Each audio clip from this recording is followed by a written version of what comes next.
Welcome students in my YouTube channel Amit Gupta Drug Pharmacology. Today we are discussing about the next topic pharmacodynamics. Last time ने बात की थी pharmacokinetics की, आज हम बात करेंगे फार्माकोडायनेमिक्स की। मैंने फर्स्ट लेक्चर में आपको बताया था कि फार्माकोलॉजी में बेसिकली दो ब्रांच मेन रहती हैं, एक फार्माकोडायनेमिक, एक फार्माकोकाइनेटिक। फार्माकोकाइनेटिक मतलब बताया था आपका ड्रग का मूवमेंट बॉडी में जो होता है या action of body on the drug, body का ड्रग पर क्या एक्शन है, बॉडी ड्रग को कैसे ऑब्जर्व कर रही है, कैसे डिस्ट्रीब्यूट कर रही है, कैसे मेटाबोलाइज कर रही है, कैसे एक्सक्रीट आउट कर रही है। यानी एडीएमई को भी मैंने बताया था कि फार्माकोकाइनेटिक है। फार्माकोडायनेमिक बात करते हैं तो फार्माकोडायनेमिक यानी effect of drug on the body, यानी कि ड्रग का बॉडी पर क्या इफेक्ट है, इसकी स्टडी करते हैं किसमें, फार्माकोडायनेमिक में। स्पेशली हम इसमें मोड ऑफ एक्शन है, ड्रग इंटरेक्शन है, एडवर्स इफेक्ट हैं, ये सभी हम ऑब्जर्व करते हैं, देखते हैं। तो स्टार्ट करते हैं आज हम pharmacodynamics. Pharmacodynamics is a study of drug effect and it's mechanism actions. Pharmacodynamic में क्या ड्रग के जो इफेक्ट होंगे, ड्रग बॉडी टेम्परेचर बढ़ा रहा है या बॉडी टेम्परेचर घट रही है, ब्लड प्रेशर बढ़ रहा है, ब्लड प्रेशर या कम हो रहा है, या फिर हार्ट रेट बढ़ रही है या हार्ट रेट कम हो रही है, बॉडी के सिक्रेशन जितने भी होते हैं, सलाइवा सिक्रेशन, गैस सिक्रेशन कम हो रहा है, बढ़ रहा है, ये सभी क्या आते हैं, ड्रग का इफेक्ट पड़ रहा है, उसको हम देखेंगे। और मोड ऑफ एक्शंस या मैकेनिज्म एक्शन मतलब कि किस मैकेनिज्म के होने की वजह से, किस बायोकेमिकल रिएक्शन के होने की वजह से ये इफेक्ट जनरेट हो रहे हैं, उसके बारे में भी हम पढ़ते हैं। That is the mechanism of actions, मतलब कौन सा रिसेप्टर एक्टिवेट हुआ, कौन सा एंजाइम इनहिबिट हुआ, कौन सा एंजाइम एक्टिवेट हुआ, जिसकी वजह से ये इफेक्ट जनरेट हुए हैं। That's all come into the pharmacodynamics. यानी फार्माकोडायनेमिक्स में ड्रग के इफेक्ट क्या है उसकी स्टडी करेंगे, साथ में उसकी मैकेनिज्म एक्शन क्या है, किस मैकेनिज्म के थ्रू वो अपना इफेक्ट शो कर रहे हैं, उसके बारे में पढ़ते हैं। It start the describing what the drug do and goes on to explain how they do it. इसमें हम ये डिस्क्राइब करते हैं, इसमें हम ये पढ़ेंगे, डिस्क्राइब होता है इसके अंदर कि ड्रग कैसे कहाँ पर अपना इफेक्ट प्रोड्यूस कर देगी, drug what the drug do, drug क्या करेगी, and goes to explain how they do it, और वो कैसे इफेक्ट प्रोड्यूस कर रही है।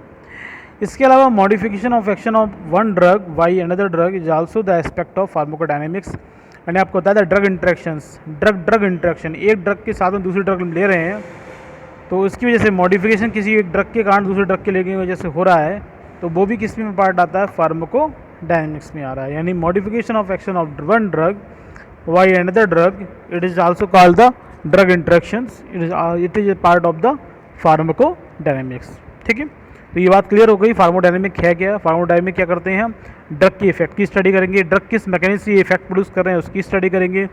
ड्रग ये देखते हैं कि ड्रग कैसे वो अपना describe what the drug do, drug क्या करेंगी, क्या इफेक्ट आपकी बॉडी में प्रोड्यूस करती हैं, और ये एक्सप्लेन करते हैं किस तरीके से करती है। इसके अलावा कि ड्रग का एक ड्रग की वजह से दूसरी ड्रग का एक्शन जो है मॉडिफाई हो रहा है, वो भी किसके अंदर आता है, फार्माकोडायनेमिक का पार्ट है, जिसको हम ड्रग इंटरेक्शन के नाम से जानते हैं। प्रिंसिपल ऑफ ड्रग एक्शंस मतलब किस किस प्रिंसिपल के बेस पे कि कौन कौन से प्रिंसिपल हो सकते हैं ड्रग के इफेक्ट प्रोड्यूस करने के लिए, मतलब किस तरह से ड्रग अपना इफेक्ट प्रोड्यूस कर सकती है। तो बेसिकली हम देखें तो 5 टाइप के, the basic type of drug actions can be broadly classified into 5 type. तो बेसिकली 5 टाइप के ड्रग के इफेक्ट प्रोड्यूस हो सकते हैं, जैसे स्टिमुलेशन यानी कोई भी रिस्पॉन्स बढ़ेगा, डिप्रेशंस यानी कोई भी इफेक्ट हो रहा है वो घटेगा। जैसे स्टिमुलेशन क्या हुआ, हार्ट रेट बहुत ज़्यादा बढ़ गई, बॉडी सिक्रेशन बढ़ गए। इसके अलावा स्वेटिंग ज़्यादा होने लगी, बॉडी टेम्परेचर बढ़ने लगा, सब क्या है, स्टिमुलेशंस। डिप्रेशंस सब चीज़ कम होने लगी, बॉडी हार्ट रेट कम होने लगी, ब्लड प्रेशर कम होने लगा, बॉडी सिक्रेशन कम होने लगी, सीएनएस की एक्टिविटी कम हो गई, डेट इज़ द डिप्रेशंस। दूसरा इरिटेशंस, इरिटेशन मतलब कुछ ऐसा हुआ कि सेल के अंदर कुछ सब्सटेंस क्या करते हैं, सेल की एक्टिविटी को थोड़ा फास्ट कर देते हैं, सेल को इरिटेट करते हैं, जिसकी वजह से इफेक्ट प्रोड्यूस होते हैं। आगे बताऊंगा। रिप्लेसमेंट मतलब जिसकी कमी हो गई बॉडी के अंदर, वो हमने बॉडी के अंदर ज़्यादा अमाउंट में कर दिया, जिसका अमाउंट ज़्यादा हो गया बॉडी के अंदर उसको हमने कम कर दिया, दैट इज़ द रिप्लेसमेंट। और लास्ट में साइटोक्सिएशन।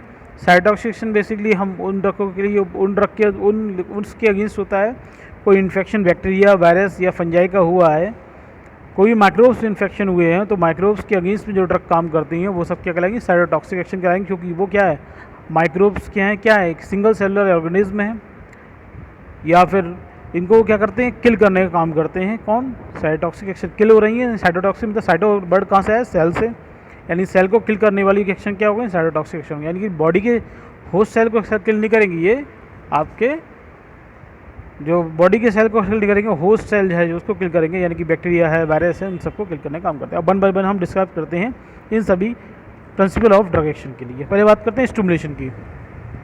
It's refers to selective enhancement of the level of activity of specialised cells. इसके मतलब क्या है, इस रेस्पेक्ट में क्या है, इन्हांसमेंट मतलब बढ़ा देना, यानी कि इसमें क्या होता है, कुछ स्पेशलाइज्ड सेल की एक्टिविटी होती है उसमें बढ़ जाती है। जैसे हम बात करें adrenaline instrument the heart rate, अगर एड्रेनलिन का स्टिमुलेशन, एड्रेनलिन हर किसी को बॉडी में हम देते हैं या एड्रेनलिन का सिक्रेशन बॉडी में बढ़ जाता है तो वो हार्ट रेट क्यों बढ़ा देते हैं, आपकी हार्ट बीट होती है बढ़ जाती है। तो इसके अलावा pilocarpine stimulate the salivary gland. Pilocarpine एक ड्रग है जिसकी वजह से क्या होती है कि सलेवरी ग्लैंड का सिक्रेशन बहुत ज़्यादा बढ़ जाता है। स्टिमुलेशन मतलब किसी भी चीज़ का बढ़ जाना, किसी भी ड्रग के कारण हर चीज़ को स्टिमुलेट करके उसको बढ़ जाना, हार्ट रेट बढ़ जाना, सलेवरी सिक्रेशन बढ़ जाना, ब्लड प्रेशर बढ़ जाना, ये सब मैंने आपको बताया था। अब बात आते हैं डिप्रेशन में। डिप्रेशन में just opposite to the stimulations, it's refers to selective diminutions of activity of special. इसमें क्या होगा, कुछ स्पेशलाइज टाइप की स्पेशल टाइप की जो सेल्स होंगी उनकी एक्टिविटी क्या हो जाती है, कम हो जाती है। जैसे हम बात करें एग्जांपल, बार्बिट्रेट डिप्रेस द CNS, जितने बार्बिट्रेट डेरिवेटिव कंपाउंड होंगे, फिनोबार्बिटोन, पेंटाबार्बिटोन्स, जितने भी ड्रग आती हैं बार्बिट्रेट डेरिवेटिव, फिनोबार्बिटोन, पेंटाबार्बिटोन्स, ये सब क्या करती हैं, आपके CNS को डिप्रेस करती हैं, यानी कि सेंट्रल नर्वस सिस्टम की जो हमारी एक्टिविटी होती है वो सप्रेस हो जाएगी, आपको नींद आने लगेगी, आपको काम करने में मन नहीं लगेगा, आपका ब्रेन कुछ चीज़ें या अनकॉन्शियस फॉर्म में चला जाएगा। ये सीनियर डिप्रेशन टाइप के एक्शन को प्रोड्यूस करते हैं। इसके अलावा क्यूनिडीन डिप्रेस द हार्ट। अब क्यूनिडीन ज़्यादा अमाउंट में किसी ड्रग को दे देंगे किसी पेशेंट को तो उसकी हार्ट रेट क्या हो जाएगी, बहुत ज़्यादा कम हो जाएगी, हार्ट बीट क्या होती है, कम हो जाती है। इसी तरह omeprazole depress the gastric acid secretion. Omeprazole क्या करते हैं, हमारे गैस्ट्रिक एसिड सिक्रेशन, जो गैस्ट्रिक एसिड सिक्रेशन होते हैं उनको कम करने का काम करते हैं। जैसे हमने इससे पहले क्या था, पाइलोकार्पिन क्या कर रही थी, सलेवरी ग्लैंड सिक्रेशन को बढ़ा रही थी, बहुत ज़्यादा स्टिमुलेशन। यहाँ पर ओमिप्राजोल क्या कर रही है, डिप्रेस कर रही है गैस्ट्रिक सिक्रेशन, यानी सिक्रेशन क्या हो रहा है, कम हो रहा है। यानी ये बात क्लियर हो गई, स्टिमुलेशन जहाँ रिस्पॉन्स हो रहा है वहाँ पर वो चीज़ें सब एक्टिविटी ऑफ सेल्स बढ़ रही है, और यहाँ डिप्रेशन हो रहा है तो एक्टिविटी ऑफ सेल्स कम हो रही है, जिसकी वजह से रिस्पॉन्स भी कम होंगे। ठीक है, अब बात करते हैं हम नेक्स्ट पे। नेक्स्ट क्या है हमारा, एक मिनट बेटा, कुछ टेक्निकल प्रॉब्लम हो रही है।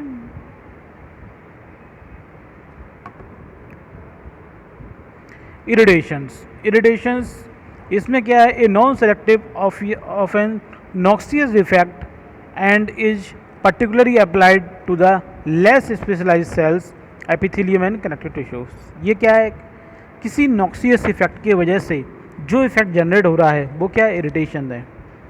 अब नॉक्सियस इफेक्ट क्या कहोगे, जैसे मैं आपको बताऊँ, बहुत ज़्यादा खट्टा मैंने आपको कुछ दे दिया खाने के लिए, नींबू रख दिया, इमली रख दी, इमली रखते ही क्या होता है, हमारी जो सलेवरी ग्लैंड होती हैं उनसे सिक्रेशन बढ़ जाता है। क्यों, जो खट्टे की वजह से हमारी सेल्स की जो से वो इरिटेशन हुआ, इरिटेशन की वजह से क्या सिक्रेशन बढ़ गया। जैसे आपका क्या है दे रखा है, bitter increase the gas secretion, मतलब बिटर्स हमने खाया, इमली खाई या कुछ और खट्टा हमने बहुत खाया, जिसकी वजह से हमारी सिक्रेशन बढ़ गया। क्यों, जो खट्टापन है वो क्या कर रहा है, इरिटेट कर रहा है उन सेल्स के लिए, और सेल को इरिटेट हो रही है, सेल के अंदर इरिटेशन हो रहा है, जिसकी वजह से सेल के अंदर से क्या हो रहा है, सिक्रेशंस होना स्टार्ट हो जाता है। तो दैट इज द इरिटेशन। इसी तरह counter irritants increase the blood flow to the site of applications. Counter irritants क्या होते हैं, अभी आप पूछो। काउंटर इरिटेंट जैसे आप कुछ पेपरमेंट ऑयल है, पेपरमेंट ऑयल या पेपरमेंट्स होता है, उसको हम कहीं भी अपनी बॉडी में कहीं लगा दें तो ठंडक महसूस होती है, और ठंडक महसूस होने के कारण अगर आपको वहाँ पर कहीं पेन हो रहा होता है तो वो पेन भी आपकी सेंसेशन कम हो जाती है। जैसे आइडेक्स में आप देखते हैं बहुत से बाम है, बाम में क्या पेपरमेंट ऑयल या फिर यूकेलिप्टस मतलब एथेनॉल पेपरमेंट ऑयल टाइप का जैसे हम बोलते हैं टर्पिन ऑयल्स होते हैं, वो पड़े होते हैं जो क्या करते हैं, बहुत कूलिंग इफेक्ट प्रोड्यूस करते हैं। वो कूलिंग इफेक्ट क्यों होते हैं, वो इरिटेशन हो रही होती है वहाँ की सेल्स में, और इरिटेशन होने की वजह से क्या होता है कि वहाँ पर ब्लड फ्लो बढ़ जाता है। तो वो क्या करते हैं, ब्लड फ्लो बढ़ जाने के कारण क्या होता है, वहाँ पर जो पेन इंड्यूसिंग केमिकल्स होते हैं उनका वो क्या होता है, डाइल्यूट हो जाएंगे। जब ब्लड फ्लो ज़्यादा होने लगा तो ब्लड में वो डाइल्यूट हो गए, जिसकी वजह से हमें पेन कम फील होने लगता है। तो आप समझ गए होंगे इरिटेशन क्या है। इरिटेशन मतलब क्या है, वहाँ पर सेल को इरिटेट करना, इरिटेशन करना, जिसकी वजह से सेल के अंदर कुछ एक्टिविटी चेंज हो जाती है। जैसे इनहिबिटर्स क्या करते हैं, गैस इरिटेशन को इंक्रीज़ कर रहे हैं इरिटेशन करके, इसी तरह काउंटर इरिटेंट क्या कर रहे हैं, वहाँ पर ब्लड फ्लो को बढ़ा रहे हैं, जिससे कि हमें पेन की सेंसेशन कम हो जाते हैं। नेक्स्ट बात करते हैं रिप्लेसमेंट। रिप्लेसमेंट में क्या होता है, नाम ही बता रहा है रिप्लेसमेंट, मतलब कोई ज़्यादा है तो उसे कम कर देना, कोई कम है तो उसे बढ़ा देना, मतलब हमें क्वांटिटी को इक्वल करना है। जैसे it's means the use of natural metabolites, hormones, vitamins, metals and their congeners in the deficiency state of the body. यानी कि बॉडी के अंदर कोई मेटाबोलाइट्स, कोई हार्मोन कम हो गया है तो उस हार्मोन को इंट्रोड्यूस कर देना, कोई विटामिन कम हो गया है उस विटामिन को इंट्रोड्यूस कर देना, कोई मेटल्स कम हो गए हैं तो इन मेटल को बढ़ा देना, उसके थ्रू हम उसकी डिफिशियंसी स्टेट है तो उसको हम पूरा कर देंगे, तो रिप्लेसमेंट कहलाएगा। जैसे मैं आपको बताऊँ, अगर हार्मोन की बात करते हैं तो आपका इंसुलिन क्या है, हार्मोन है। अब इंसुलिन की जब डिफिशियंसी हो जाती है तो क्या होता है, डायबिटीज़ हो जाती है। तो जब आपका टाइप 2 डायबिटीज़ जो होती है, टाइप 1 टाइप सेकंड, जो टाइप सेकंड डायबिटीज़ होती है उसमें इंसुलिन का प्रोडक्शन बिल्कुल भी लो हो जाता है, या इंसुलिन बिल्कुल भी रिलीज नहीं हो पा रहा है या बन नहीं पा रहा है। उस कंडीशन में क्या करते हैं, उस पेशेंट को बाहर से इंसुलिन देते हैं। तो वो क्या है, रिप्लेसमेंट तो ही है, क्योंकि इंसुलिन आपके बॉडी में नहीं बन रहा है, अब इंसुलिन को हमने बाहर से दिया है, दैट इज़ द रिप्लेसमेंट। इसी तरीके से लीवोडोपाइन पार्किंसोनिज्म। पार्किंसोन डिसऑर्डर में क्या होता है, हमारे ब्रेन में बहुत सारे न्यूरोकेमिकल्स होते हैं, उसमें जो डोपामिन न्यूरोकेमिकल है उसकी डिफिशियंसी हो जाती है। डोपामिन की डिफिशियंसी होने की वजह से पार्किंसोनिक डिसऑर्डर हो जाता है। अब पार्किंसोनिक डिसऑर्डर क्या होता है, अब ये आप पूछेंगे। तो पार्किंसोनिक डिसऑर्डर क्या होता है, आपने देखा होगा जो आपके मोर देन 60 एज के जो पेशेंट होते हैं, अगर वो ग्लास पकड़ते हैं उनका ग्लास हल्का हल्का हिलता रहेगा, पानी पियो ग्लास, पानी भरा हुआ ग्लास लेंगे तो ग्लास हिलता रहेगा, पेन पकड़ेंगे लिखने के लिए तो उनका पेन भी कंटिन्यू हिलता रहता है। तो वो क्या है, शेकिंग मूवमेंट जो होता है वो क्यों हो रहा है, पार्किंसोनिक डिसऑर्डर के कारण ही होता है। तो वो पेशेंट किसके होते हैं, पार्किंसोनिज्म के होते हैं। और पार्किंसोनिज्म क्यों होता है, क्योंकि उनके ब्रेन के अंदर जो आपका डोपामीन है उनका लेवल कम हो गया। लीवोडोपा क्या करता है, डोपामीन के लेवल को बढ़ा देता है, क्योंकि लीवोडोपा खुद ही एक क्या है, डोपामीन है, जो ब्रेन में पहुँचते पहुँचते क्या होता है, डोपामीन में चेंज हो जाता है और डोपामिन का लेवल बढ़ जाता है। तो ये भी क्या हो गई, रिप्लेसमेंट थेरेपी हो गई। Same iron in anaemia, anaemic conditions आप जानते होंगे, इसमें क्या होता है, ब्लड का फॉर्मेशंस या ब्लड का अमाउंट या हीमोग्लोबिन लेवल क्या होता है, बहुत ज़्यादा कम हो जाता है। हीमोग्लोबिन लेवल कम होने की वजह से ब्लड का लेवल कम होना, ये क्या होता है, क्योंकि हमारे हीम में मेन क्या होता है, आयरन कंटेंट है। आयरन के 4 मॉलिक्यूल क्या करते हैं, एक हीम का मॉलिक्यूल का फॉर्मेशन करते हैं। अगर बॉडी में आयरन की कमी हो गई तो ऑटोमेटिक क्या होता है, हीमोग्लोबिन कमी हो जाएगी। जब हीमोग्लोबिन कमी हो गई तो ऑटोमेटिक हमारे बॉडी के अंदर ब्लड की कमी हो जाती है। तो इनडायरेक्टली हमें क्या होगा, आयरन का डिफिशियंसी होने के कारण क्या होगा, ब्लड की कमी हो गई है। तो अब हमें क्या देना पड़ेगा, जो एनीमिक पेशेंट है उसको हमें आयरन देना पड़ेगा। तो ये क्या होगा, रिप्लेसमेंट थेरेपी हो गई। जिस चीज़ की कमी हो गई उस चीज़ को हमने बॉडी में इंट्रोड्यूस कर दिया, उसकी डिफिशियंसी को कम कर दिया, तो वो आपका therapy, that is the replacement. Last आते हैं साइटोटॉक्सिक एक्शंस। साइटोटॉक्सिक एक्शन यानी बर्ड से लग रहा है, साइटोटॉक्सिक, साइटो मतलब बर्ड क्या हुआ, सेल, टॉक्सिक मतलब उसके लिए हार्मफुल, यानी किसी सेल को डिस्ट्रॉय करने का जो एक्शन वो क्या कहलाएगा, साइटोटॉक्सिक एक्शन कहलाएगा। This refers to selective cytotoxic action of antibiotics on invading parasites such as bacteria, virus, fungi और cancer cell, attenuating them without significantly affect the host cells. इसमें मैंने बताया आपको किसी भी सेल को डैमेज करना, that is the cytotoxic action. लेकिन इसमें क्या है, सेलेक्टिव साइटोटॉक्सिक एक्शन है किसका, एंटीबायोटिक का। तो एंटीबायोटिक क्या करेंगी, जो आपकी बॉडी में बाहर से जो पैरासाइट आए हैं, इन्वेडिक पैरासाइट हैं, जैसे बैक्टीरिया है, वायरस है, फंगाई है, या फिर बॉडी में आपके कैंसर सेल जो बन गई हैं, जो आपकी बॉडी के लिए सूटेबल नहीं है, उनको मारना, उनको एटेन्यूएट करना without significantly affect the host cell को विदाउट अफेक्ट किए हुए, मतलब हमारी बॉडी की जो नॉर्मल सेल्स हैं उन पे कोई असर नहीं पड़ता है, उन पे कोई इफेक्ट नहीं पड़ता है, वो डिस्ट्रॉय नहीं होती हैं। इसके अलावा जो बैक्टीरिया के सेल हैं वो ख़त्म हो जाएंगी, वायरस की सेल्स हैं वो ख़त्म हो सकती हैं, फंजाई की सेल हैं वो ख़त्म हो सकती हैं, साथ में कैंसर सेल भी ख़त्म होती हैं, लेकिन हमारी बॉडी की नॉर्मल सेल्स पे कोई इफेक्ट नहीं पड़ता है। उस टाइप के एक्शन को क्या बोलते हैं? साइटोटॉक्सिक एक्शन बोलते हैं। Clear? Utilise the cure and palliation of infections and neoplasm. ये मेनली क्या होता है? मतलब जो इन्फेक्शन है उसको क्योर करने के लिए, और न्यूप्लाज्म मतलब क्या होता है? कैंसर, जो कैंसर की इन्फेक्टेड सेल है उनको किल करने के लिए साइटोटॉक्सिक को यूज़ किया जाता है। जैसे एग्जांपल बात करूँ, penicillin, it is the example of antibiotic, बहुत सुना होगा आप लोगों ने। Chloroquine, it is the example of anti protozoal, यानी कि जो आपका क्लोरोक्विन ड्रग किस में? मलेरिया में यूज़ की जाती है। और मलेरिया किसी कारण होता है? प्लाज्मोडियम की वजह से होता है। अब प्लाज्मोडियम क्या है? प्रोटोजोन्स है, तो ये क्या है? कोई एंटी प्रोटोजोन ड्रग हुई, कौन सी? क्लोरोक्विन। तो क्लोरोक्विन क्या है? प्रोटोजोआ को किल कर रही है, यानी मलेरिया के, यानी कि मलेरिया जो इंड्यूस कर रहा है प्लाज्मोडियम उनको किल करने का काम करती है। तो वो भी क्या है? साइटोटॉक्सिक एक्शन प्रोड्यूस कर रही है। इसे जैसे जिडोविडिन, जिडो ZIDOBUDIN, जिडोविडिन भी क्या है? एक तरह से आपकी एंटी बैरल ड्रग है, जो कि बैरल के ग्रोथ को कम करती है, वायरस को किल करने का काम करती है। इसके अलावा साइक्लोफॉस्फेमाइड होती है, ये आपके कैंसर सेल है उनको किल करने का काम करती है। तो ये सभी का एक्शन क्या होगा? साइटोटॉक्सिक एक्शन होगा। तो ये आपको समझ में आ गया जनरल मैकेनिक एक्शंस क्या हैं, ये जनरल प्रिंसिपल ऑफ एक्शन क्या है। मेनली 5 होती हैं।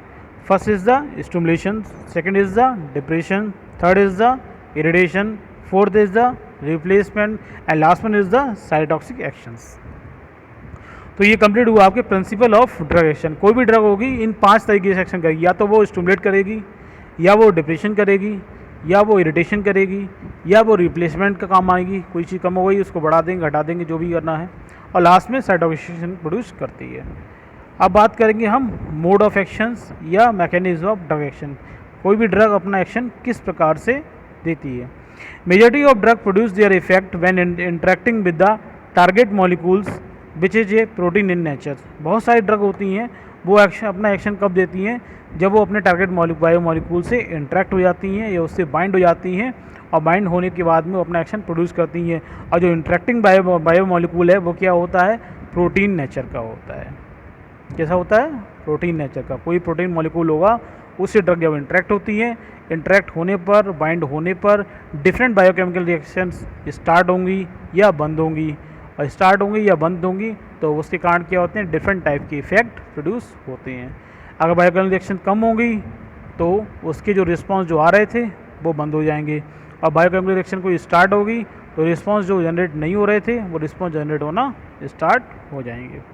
आगे बढ़ें, क्या है? According to the functional protein the target of drug action can be divided into 4 category. According to हमने देखा प्रोटीन जो मॉलिक्यूल है उसके डिफरेंट फंक्शन है, और डिफरेंट प्रोटीन जो मॉलिक्यूल के फंक्शन, जो टारगेट प्रोटीन है जिस पर ड्रग जाके बाइंड होती है उसके डिफरेंट फंक्शन है। उस बेस पे हमने टारगेट प्रोटीन को डिवाइड किया, वो 4 कैटेगरी डिवाइड किया। पहले टारगेट प्रोटीन क्या है? एंजाइम्स। आपने पहले ही पढ़ा होगा एंजाइम क्या है? प्रोटीन है। कब पढ़ा था? बायोकेमिस्ट्री पढ़ा होगा। उसके अलावा आइंस चैनल्स भी किसके होने होते हैं? प्रोटीन के होने होते हैं। जो आपके ट्रांस मेम्ब्रेन प्रोटीन होती है, जो सेल मेम्ब्रेन के प्रेजेंट होती है, वो भी क्या है? आइंस चैनल्स होते हैं। वो भी किसके बने होते हैं? प्रोटीन के बने होते हैं। फिर क्या है? ट्रांसपोर्टर्स। ट्रांसपोर्टर क्या होती है? भी सेल मेम्ब्रेन प्रेजेंट होते हैं, जो बाहर के सब्सटेंस को बाइंड करके अंदर ले जाते हैं, और अंदर सब्सटेंस को बाइंड करके बाहर लेके आते हैं। तो ट्रांसपोर्टर के थ्रू एक्शन होगा। और लास्ट में इज द रिसेप्टर। जो रिसेप्टर्स जो होते हैं वो आपके रिसेप्टर मेनली या तो आपके सेल के बाहर प्रेजेंट होंगे, सेल की सरफेस पे प्रेजेंट हो सकते हैं, या सेल के अंदर हो सकते हैं। जब ये ड्रग उससे जाके इंटरेक्ट होती है तो कोई बायोकेमिकल रिएक्शंस स्टार्ट हो जाएगी या फिर सप्रेस हो जाएगी। अब मैं आपको इसको फिगर से क्लियर कर दूं चारों का। एंजाइम्स, आइंस चैनल्स, ये देखिए आपको क्या दिख रहा है? एंजाइम्स है, ठीक है। यहाँ पर क्या है? सबस्ट्रेट जब बाइंड होगा तो प्रोडक्ट फॉर्म होता है, लेकिन जब इनहिबिटर बाइंड होगा तो प्रोडक्ट फॉर्म नहीं होगा। No product form on the product. तो वही ड्रग है। ड्रग अगर सबस्ट्रेट का काम करेगी तो प्रोडक्शन होता रहेगा, कोई भी न्यूरोकेमिकल या बायोकेमिकल का प्रोडक्शन कंटिन्यू हो रहा है। और इनहिबिटर जब बाइंड होगा तो एंजाइम के कारण जो प्रोडक्ट बन रहा था वो बनना बंद हो जाएगा, और जो प्रोडक्ट नहीं बनेगा उस प्रोडक्ट के कारण जो रिस्पॉन्स आ रहे थे वो रिस्पॉन्स भी कम हो जाएंगे। ये बात हो गई किसकी? एंजाइम की। अब बात करते हैं आइंस चैनल्स की। ये सेल मेम्ब्रेन आपको दिख रही है, सेल मेम्ब्रेन दिख रही है, सेल मेम्ब्रेन के बीच में क्या है, ये आइंस चैनल होते हैं, ठीक है। आइंस चैनल्स के थ्रू क्या होते हैं, डिफरेंट टाइप के आइंस होते हैं बॉडी में आते हैं। बेसिकली हमारी बॉडी में 4 टाइप के आइंस होते हैं, वो डिफरेंट टाइप के रिएक्शन, डिफरेंट टाइप की जो इफेक्ट होते हैं वो कंट्रोल करते हैं। कौन कौन से? पहला आपका सोडियम आइंस, दूसरा पोटेशियम आइंस, तीसरा क्लोरीन, चौथा आपका रहता है सोडियम, पोटेशियम, क्लोरीन और कैल्शियम। इन चारों के आयंस के मूवमेंट जब इफेक्ट होंगे तो कोई ना कोई रिस्पॉन्स आपका बॉडी का चेंज होता है। तो वही है, अगर चैनल ओपन है कोई ब्लॉकर हो सकता है, कोई ओपनर हो सकता है। ड्रग या तो चैनल को ब्लॉक करेगी या ड्रग होगी वो चैनल को ओपन करेगी। अगर ड्रग कोई चैनल को ब्लॉक करती है तो आयंस का मूवमेंट उस सेल में नहीं हो पाएगा। जब उस आयंस का अमाउंट उस सेल में कम हो गया, मान लो सोडियम का अमाउंट कम हो जा रहा है या पोटेशियम अमाउंट कम हो जा रहा है, तो सोडियम पोटेशियम कम अमाउंट पहुंच रहा है, तो जो इफेक्ट सोडियम पोटेशियम जब कम अमाउंट सही अमाउंट पहुंच रहा है तो वो इफेक्ट आ रहा था, वो इफेक्ट जनरेट होना कम हो जाएगा, क्योंकि यहाँ पर क्या होगा, चैनल ब्लॉकर की वजह से ब्लॉक हो गया है। यानी जो ड्रग है वो आपके चैनल को ब्लॉक कर रही है। नेक्स्ट क्या हो सकते हैं, ओपनर हो सकते हैं। ओपनर क्या, ओपनर ड्रग ऐसे ओपनर भी काम कर सकती है। ड्रग ऐसे ओपनर काम करेगी तो चैनल को क्या कर देगी, ओपन कर देगी, और चैनल के ओपन होने की वजह से क्या हुआ, आयंस का मूवमेंट सेल के अंदर होने लगेगा। सोडियम आयंस अंदर जाएंगे, पोटेशियम आयन अंदर जाएंगे, कैल्शियम अंदर जाएंगे। जब इनकी कंसंट्रेशन ज़्यादा बढ़ेगी तो भी डिफरेंट टाइप के इफेक्ट प्रोड्यूस होते हैं, ठीक है। Number 3 is the transporter. Transporter में क्या होते हैं, ये ड्रग है सबस्ट्रेट है, यानी वो क्या होगा, ड्रग के साथ इस ट्रांसपोर्टर से बाइंड होता है, और ट्रांसपोर्टर बाइंड होकर आप देखेंगे ये आपका रोटेट हुआ और उसने सबस्ट्रेट को सेल के अंदर छोड़ दिया। लेकिन ड्रग यहाँ पे कैसे काम करता है, इनहिबिटर जैसे काम करेगा। ड्रग जब इनहिबिटर काम करेगा वो क्या करेगा, ट्रांसपोर्टर के साथ इंटरेक्ट हुआ, इंटरेक्ट होने के बाद में इसको मूवमेंट को ब्लॉक कर दिया, जिसकी वजह से जो सबस्ट्रेट है वो सेल के अंदर नहीं जा पाएगा। जब सेल के अंदर नहीं जा पाएगा तो क्या होगा, वो सबस्ट्रेट की सेल के अंदर डिफिशियंसी हो जाएगी, और वो सबस्ट्रेट यानी कोई मान लो अमीनो एसिड है या कोई हार्मोन्स है, वो जब सेल के अंदर नहीं पहुंच पा रहा है तो सेल के अंदर जो बायोकेमिकल रिएक्शन हो रही थी वो क्या हो जाएंगी, रुक जाएंगी, और रुकने के कारण भी क्या होगा, डिफरेंट टाइप के इफेक्ट प्रोड्यूस होंगे। और last one is the receptor. Receptor मैंने आपको बताया था, या तो ड्रग आपकी 2 टाइप की होंगी, या तो रिसेप्टर को एक्टिवेट करेंगी या फिर रिसेप्टर को ब्लॉक करेंगी। जो रिसेप्टर को एक्टिवेट करेंगे तो बायोकेमिकल रिएक्शन बहुत सारी स्टार्ट हो जाएंगी, जिसके कारण इफेक्ट प्रोड्यूस होना शुरू हो जाएंगे। जो कॉम्पिटिटिव एंटागोनिस्ट है, नॉन कॉम्पिटिटिव एंटागोनिस्ट है। एंटागोनिस्ट मतलब क्या है, रिसेप्टर को इनएक्टिवेट करेंगे, और रिसेप्टर जब इनएक्टिवेट होगा तो जो रिस्पॉन्स आ रहे थे वो रिस्पॉन्स जनरेट नहीं होंगे, तो चारों चीज़ क्लियर हो गई। एंजाइम कैसे अपना इफेक्ट प्रोड्यूस करते हैं, चैनल्स के थ्रू कैसे इफेक्ट प्रोड्यूस होता है, चैनल बंद होंगे या फिर क्लोज हो जाएंगे, सबस्ट्रेट के थ्रू कैसे इफेक्ट प्रोड्यूस होता है ड्रग का, और लास्ट में इज़ द रिसेप्टर्स, ठीक है। तो अब मैं इसको जो आपका mode of action, mechanism action है डिटेल में, एंजाइम्स हैं, आइंस चैनल्स हैं और ट्रांसपोर्टर्स हैं, रिसेप्टर्स हैं, ये आपको नेक्स्ट लेक्चर में डिस्कस कराऊंगा, क्योंकि अभी आज मैं करूँगा तो बहुत ज़्यादा आपको हो जाएगा, समझने में दिक्कत होगी। लेकिन आज मैं स्लाइड आपको सेंड कर दे रहा हूँ ताकि आपको ये चीज़ें एक बार पढ़ लें तो कल अच्छे से समझ में आ पाएगा।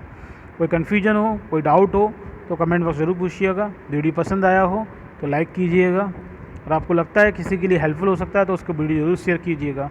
नेक्स्ट लेक्चर में मिलते हैं, नेक्स्ट वीडियो मिलेंगे, तब तक के लिए थैंक यू।